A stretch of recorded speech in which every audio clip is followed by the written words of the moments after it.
right, so I wanted to do a video. That's the first thing you do is just smile. Yeah. Because I was talking. That's what I heard. So I wanted to do a video. See, now it's so low. That's the thing. Like, now it's so low. Like, look at my head. It's like all chopped off. Hold on, folks. We gotta, like... See? Now it's got the Noe head and the pop. Well, see, I'm still getting chopped off. I feel like I'm at a... There we go. Let me slouch. Why don't we scoot back a little bit? There we go. Well, I can't scoot back. I'm all hemmed in. Okay. So anyhow, we wanted to do... I thought it'd be fun to do some of these questions. And I found a few that were just like too... NSFW, folks. Yeah, it was too, Not safe for work. And those questions, like, I don't think I'd want to hear the answer to it. Like, I want to know. Because they were, like, risque questions to ask and stuff. And it's like, I don't want to know. Because that's just going to lead to more questions. They aren't even on the thing. And issues. Right? So, anyhow, I'm going to choose some of these questions. And then I'm going to, because Noelle can't see without her glasses on. And she doesn't have contacts in. So, see, now I'm wanting to look over here versus right there. You have to look there. I know, I gotta look right there. It's your phone, dude. I know. So, anyhow, I'm going to ask the questions, and she's going to answer them. We're going to see how many of these we can get through in 20 minutes. It's 20 questions. We're not going to answer them in 20 minutes. We might get through maybe 3. You have no faith. All right. If you could meet anyone in the world, dead or alive, who would it be? My birth mother. Nice. I would meet Tupac. Yeah, I know that. What does friendship look like to you? You.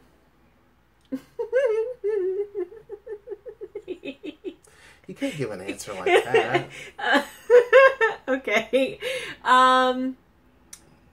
So, for where I'm at in life, at the young age of 34, yes, I said young, friendship to me looks like somebody that I can relate to with what's happening in my life, and I can relate to them with what's happening in their life, and it doesn't have to be a constant, like, we talk every day.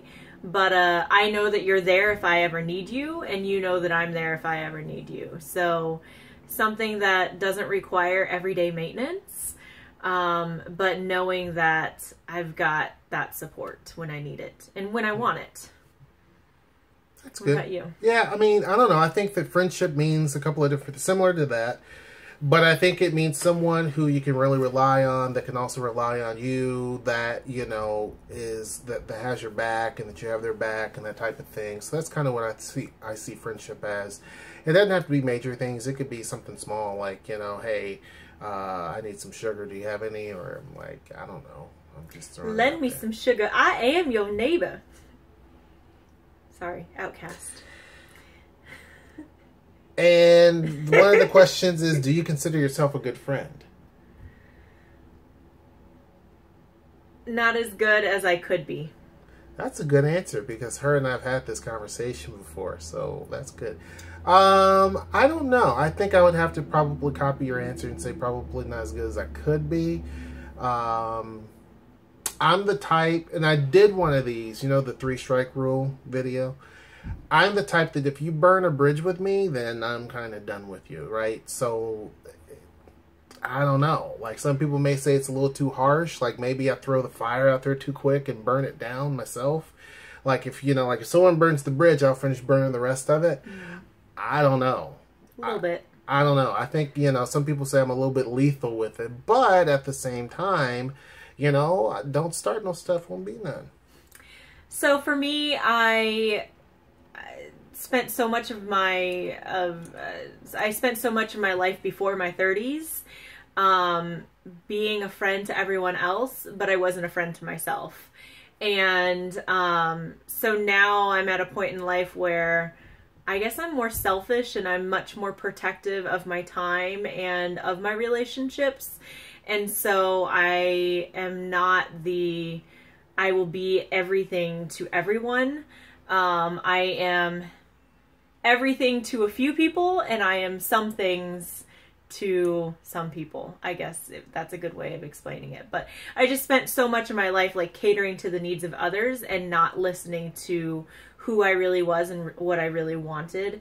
And so I have kind of revamped myself in that way. Have you ever been heartbroken? Yes. I think everybody has. Yeah. I mean, yeah, I think that everybody actually has. I mean, we've talked about our past relationships. So, I mean, if you're not heartbroken after a divorce... Some people could be happy after a divorce. Well, I mean, there was some happiness, but you're also... She threw a party. Like, I had a D party. It's like good gravy. You got to explain, because some people that... Not a D-I-C-K, but a D-I-V-O-R-C-E. What? Like, you just go off. Well, the previous video, she was talking about porn. I said adult films. Porn and adults, the same thing, and then you go out and you spell like that. Well, like, you wow. said I had to explain it, so what better? You could say, you know, had a D party, which means divorce party, versus not doing. I mean, I didn't say it, but anyway. I mean, good. Yes, and I've been heartbroken over lost friendships or ending friendships, and yeah. Have you been heartbroken?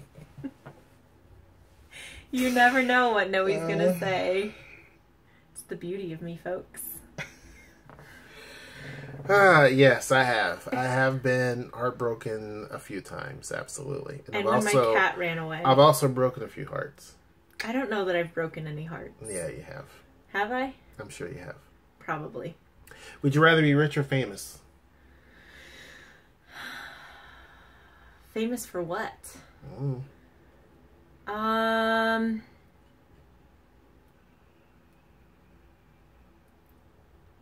don't know. Neither? See, let me tell you. I'd rather be rich, to be honest with you. Because when you're rich, you can take vacations wherever you want to go. You can eat at the places you want to eat at. Then when you get, all fat and out of shape, you can go and hire a private trainer person, and then they can help whip you back into shape. Or you hire a doctor that goes... True. You can, go vacation wherever you want to go. You can do whatever you want to do, that type of thing. So, yeah, I'd rather be rich before famous. But see, I'm thinking... Because fame can only go so far. Fame can only go so far. I guess with either one, it's like, how do you know if your friends are really your friends? So it could be very lonely. But if I'm rich, I wouldn't care. Yeah, it gets lonely. I mean, not that I've ever been rich to say, but I'm thinking about more like famous and like fame, like I'm a well-known researcher, or I'm known for this wonderful thing that I've done or created or come up with. So I guess in fame like that, I'd probably rather be famous, because with rich, more money, more problems. That's kind of how I see it. No, I don't see you can be rich and I'll be famous, and then we'll be rich and famous. Right. So... what is, because I'm skipping around, so that's why I'm kind of so if you see me looking down, staring, it's because I'm trying to skip around. What is the trait you value the most? In myself or in other people? I don't know. Both. What do you value the most as far as a trait? I know mine. You go first. I'll fire right off. Honesty. I have to have honesty. I like to be honest, and sometimes that gets me in trouble because I'm a little bit too honest. But I like honesty, and I really and truly like it back. I'm a straight shooter. I tell people kind of how it is. That's just how I am. If I tell you something's genuine, yeah. So I'd have to say honesty, giving and receiving. See, that was quick and fast. See, with this right now, it's kind of like when we go to McDonald's or something. Okay, that's a tangent. Okay, Stop. It is. And I'm guilty of it. But when we go, McDonald's they never change their menu. They never change it. Sometimes they add new things. They may add a couple of things, but the core menu hasn't changed in 40 years or whatever, however long it is. So ever since I was a little kid and went to McDonald's, it hasn't changed much. The prices have changed. But she will go to McDonald's or Wendy's or Burger King or, well, not Chick-fil-A, because everybody knows Chick-fil-A. Except they're bigots. I know what I want when I go for Chick-fil-A. But anyhow, when we pull up there, every single time, I can shoot off what I want. I know exactly what I want. It never changes. We go there, and she's like, she'll take the longest time trying to make a choice. It doesn't matter if it's food, if it's choosing clothes. We go someplace, she'll walk around with clothes on her arm and then say, I probably don't need to get this. And meanwhile, we spent like 2 hours walking around in the store. Yeah, I probably shouldn't get this. Then we leave and she's kicking herself like I should have got that stuff. And I'm like, you drive me bonkers. And so, and don't take her to Cheesecake Factory. That big menu and everything with Cheesecake Factory, you'll be there all day. Meanwhile, you're hungry and you're starving. And she's like, I don't know. I haven't really decided. And she starts talking. So she'll talk and talk and talk and talk and talk. And it's like, look at the menu. But wait a second. At least I know what I want. I know what I want within like 2 minutes. Look at the menu first and get what you want down and then talk. But she doesn't do that. So anyhow, I had to go there. I'm sorry. Variety is the spice of life, folks. Yeah, but you don't make a choice. I have places that I like, but really the only place that I ever order the same thing is Spaghetti Factory. Because I love me some Spaghetti Factory. And I almost always get the potpourri, because you get spaghetti with clam sauce, you get spaghetti with meat sauce, you get spaghetti with marinara, and you get spaghetti with brown butter and Mazithar cheese, which is spaghetti from the gods. I know spaghetti is overpriced to eat out in a restaurant, but that is the one place that I get the same thing almost every single time. I'd rather go to Buca di Beppo. And on top of that, Maggiano's. You're railroading me or something. I don't know. Anyway, so I just think that I like variety, and sometimes I don't know what I'm in the mood for. So anyway, yes, I do go up to the drive-thru. Every single time, and she orders the same thing mostly every single time, but she'll still go up there and say, So anyway. What traits do I value the most? 2 things came to mind right when you read it, was compassion and authenticity. So I guess authenticity kind of goes along with honesty, but like being able to completely be authentic and also putting others in a place where they can be authentic. So whether you're being the one providing the authenticity, or if you're providing the arena for others to be able to be authentic. So if I only had to choose one, it'd be that one. Here's a question that's not on here. What is the grossest thing you've ever eaten? I know mine right off the bat. Gave me scars as a child. The grossest thing I've ever eaten? I don't know. You go first. So when I was a child, my dad... Of course, you know the whole. I don't know if everybody knows the whole story, but maybe you do. My mom and dad was divorced. Well, when I was young, and we're talking like 5, he was still trying to hang around a little bit, not really type of thing. And he went hunting, and he went and got deer. So he went hunting for deer. Back then, and even now, I'm just not into the whole hunting and killing animal thing. That's just not. Now, yeah, I know. When you eat chicken and burgers and all that, I get it. But I'm like 7 or 10 times removed from it. So it's a little bit different. Like I freak out when I have to go to a restaurant and choose which crab I want to kill. And I break out in hives. But I choose which type of crab I want them to kill. You know, like it freaks me out. Like, hey, you were living before, but I sent you to your doom. Anyhow, so my dad brought home some deer. And I said, I don't want it, Mama. I don't want no deer. So she's like, okay, don't worry about it. So she's cooking. And I smell like, because, you know, I know my food. Even back when I was 5, I was a pioneer of food. I knew exactly what I liked, what I didn't like. And if somebody was cooking something that stank, I could point it out. So the house was ugh. It smelled like, ugh. It was just gross. So then she puts it on my plate and she tells me, no, it's beef. It's beef. So I ate the deer. And it was just gross. Now, oh dear. Yeah, it was. It was just bad. So I could say that would be the grossest thing. Now, some people might love it, but that was the grossest thing. And of course, I was 5. Would I try it now? I don't know. But that was the grossest thing for me. I think for me, the grossest thing I've ever eaten, to me, I know a lot of people love it, especially in the Asian community, but I just can't get down with it, is dried squid. Can't do it. You open that package up and just the smell, and it's fishy and it's stringy, and it's like it looks like shredded rubber bands. Again, my own opinion, but whoo, doggy, like, no. Shredded rubber bands. Wow. Yeah, I can't do it. It's, it's really weird because, like, Noelle doesn't like fishy seafood smelling stuff or tasting stuff.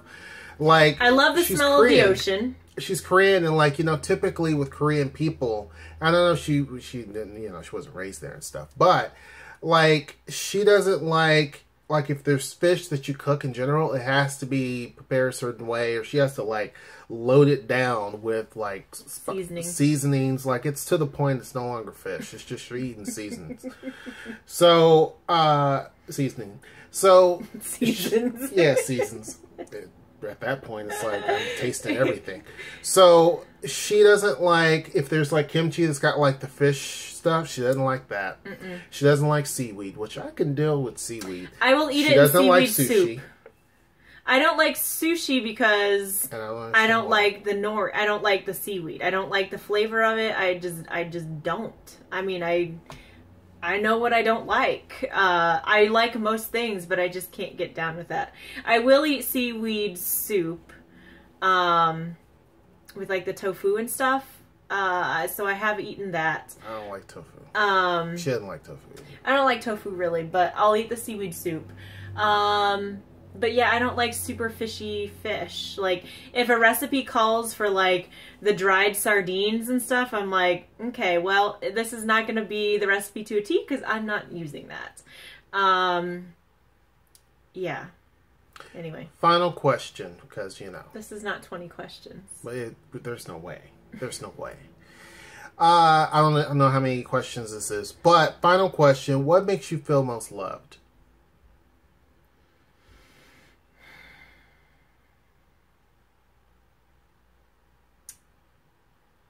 What makes me feel most loved?